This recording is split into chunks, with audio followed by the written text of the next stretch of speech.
আপনি যদি একজন কর্মজীবী মেয়েকে আপনার জীবনসঙ্গী হিসাবে চান, তবে আপনাকে মেনে নিতে হবে সে ফুল টাইম আপনার বাড়িতে কাজ করতে পারবে না।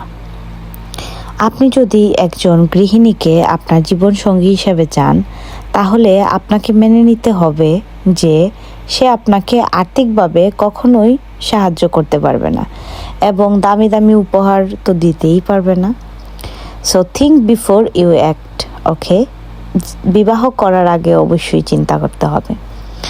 আপনি একজন স্টাইলিশ কর্মহীন মেয়েকে জীবনসঙ্গী হিসেবে চান, তবে তার লাইফস্টাইলের জন্য যে ব্যয় হয় সেটা আপনাকেই বহন করতে হবে।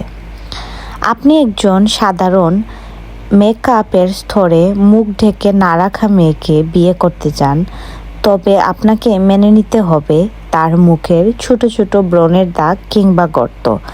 আপনি কখনোই তাকে বলতে পারবেন না তুমি ওই স্টাইলিশ মেয়ের মতো না কিংবা সুন্দর না।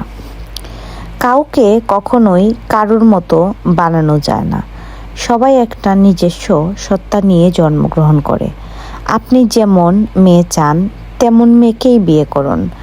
মাটির পুতুল ভেঙে নতুন করে গড়ানো যায়, কিন্তু মানুষ না, এইটা কখনোই ভুলে যাবেন না।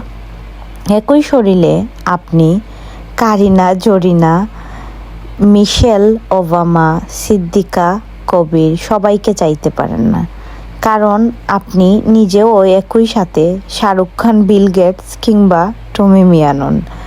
সো এখন আমি যে কথাগুলো বললাম এগুলা আমাদের সবার জীবনে খুবই ইম্পর্ট্যান্ট কথা এবং বাস্তববাদী কথাবার্তা।